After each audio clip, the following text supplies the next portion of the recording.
Look at this beautiful structure behind me with its wonderful detail. I mean, just look at it in all its beauty, the door. And if I tap it, it opens. Tap it again, it closes.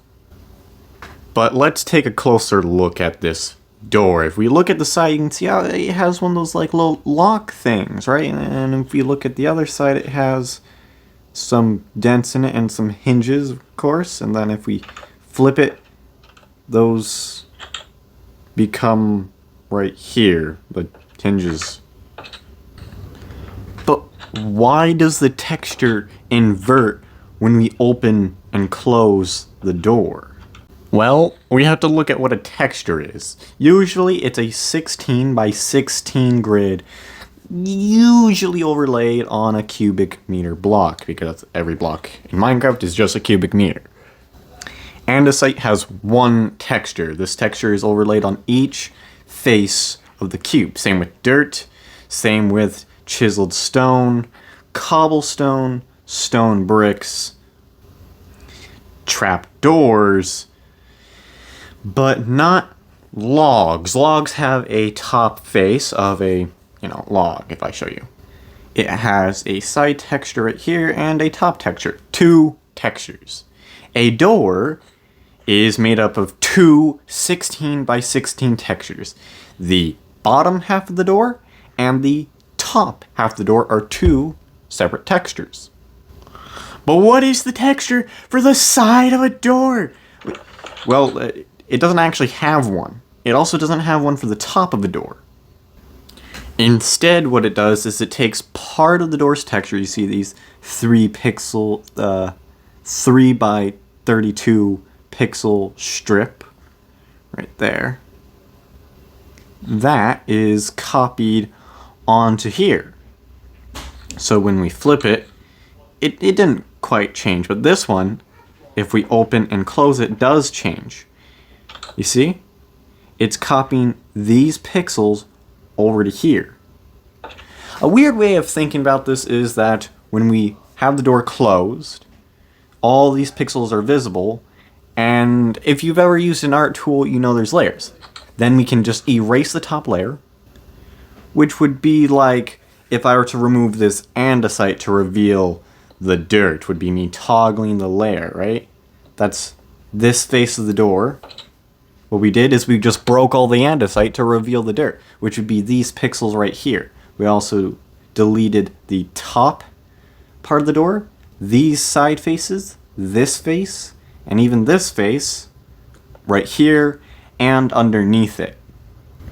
And when we close the door, the opposite thing happens. This part of the door gets erased, along with this part whenever we close it.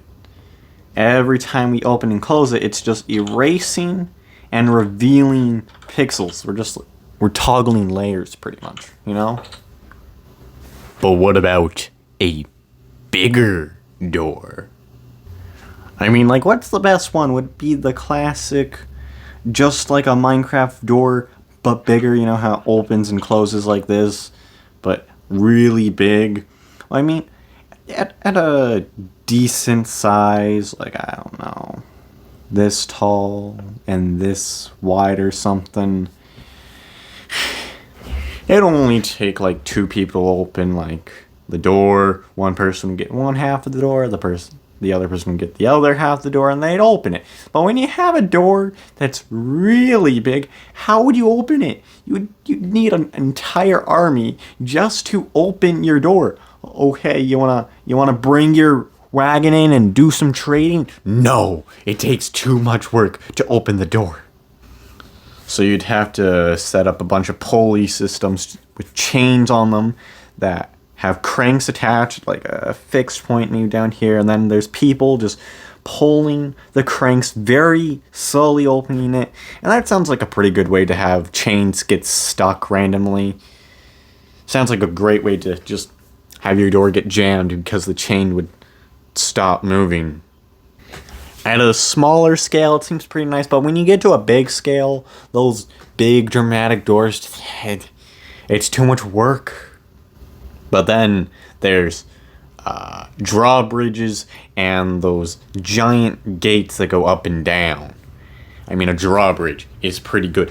It acts as a bridge and a door. And the giant thing that would have the chain wrapped around it could be stored inside your wall, so it's pretty good. And then your castle's stronger against horses because usually, you have a moat for that. And water with spikes in it is a pretty good counter against horses.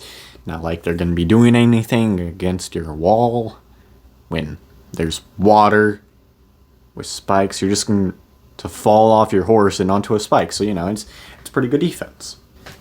And you only need a few people to slowly reel it down and slowly reel it up. So it's slow on the closing and on the opening. I mean, you can make it pretty fast opening. But it's probably going to stay open. You might break your door. But that brings me to the final one, the gates. More specifically, the gates that go down suck. Because you have to dig a giant pit. You might have to mine through stone. You have to make sure your ground isn't going to be too soft. So you still have to dig even further down past where your gate would be. So the gate would stop right here. But we have to dig all the way down to here because we need a bunch of stone so that it doesn't sink. And then, whenever you need to close it, you need pulleys at the top of your towers or whatever, your wall, like right here, to pull it up. And if you're pushing it up, that requires a bunch more manpower. Oh, and while it's being pulled up, if anyone were to hit the chain, oh no, your gate just fell back into the hole. A bunch of people probably just died. So it's really fantastic. I hate that kind of gate, if you couldn't tell. You killed a bunch of people. Good job. And your gate is now permanently open. You're ready to be sieged. So it's pretty easy to open, but it's really hard to close because it has to go up. You're working against gravity too. But then there's my favorite. It requires a bunch of extra work because you have to construct massive towers above your towers that hold the gate. Your gate would be resting all the way up here. And it would have some pulleys at the top, slowly pointed up. And if they ever break, you close your door. So you're secure from war. If your machine breaks, the other ones, if your machine breaks, you're not secure from war. And because it's hoisted up so much, if your gate is damaged, you can just have some scaffolding on your wall and repair the gate that's right here. I need to repair this part. Just make some scaffolding and you can repair it from here rather than having to, move the whole thing outside of the wall. The drawbridge, you have to take it off of the wall, move it over to somewhere where you have space, like you're going to have any of that, and then repair it or replace it altogether. This one, it's easy enough to repair. It's right here. You can have some very sturdy logs just laying across right here, not going to fall or anything like that, while you repair it. So it's not going to move. I mean, if it does fall, it's going to be pretty bad if you have any houses nearby. But, it has some cons. But the one with most cons, man, it's one that's in the ground. And then second most cons is the classic door, because you can't scale it up. The other ones you can scale up, At a certain point you can't, because it's just going to weigh too much no matter what. But you can scale them up a decent amount so that you can, move your siege weapons outside of your castle and fight and bring out armies at a time rather than having a tiny little door that requires everybody to go single file everyone. Oh, you brought your war vehicles? No, that's not happening. You want a horse? No. It's not going through the door. But something like this, you can bring some of your siege weapons. You'd have to construct lots of them outside, but you can bring your trebuchets, your giant crossbows. What are those things? Ballista. You can bring your ballistas, your catapults, cannons, whatever. You can bring those outside because it's a big enough door. You can bring your... What are the name of those tower things? The moving towers that you use to get on top of walls. You can bring those through it and stuff like that, which is a good perk of having a really tall door. So, And a gate can do that. A drawbridge, it's a little bit less secure for the things going over it. Oh, hey, we're driving over it with some very heavy siege equipment, and our drawbridge is gone, Although the perk is you have a moat. The others, you couldn't really have a moat. So, you need a normal bridge. You could have a drawbridge with your gate because it's kind of thick. You see, you can make a really thick door so that you can have both a drawbridge and a gate. And you don't actually need your drawbridge to go all the way up. You can have your drawbridge go to right here, and it has the same functionality because no one's going to be able to siege from right here.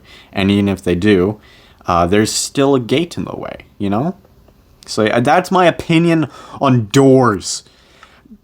I know I am the ultimate nerd.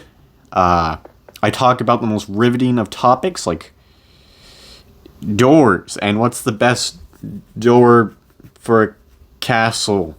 So, if you ever are sent to medieval times, tell them to construct something that would only take them a couple of years, lots of gold to pay for whatever, like half of their wealth and stuff like that. Just tell them to make that one instead of any smart decisions, Do that. Yeah, that's all. Remember to like, comment, subscribe. Bye.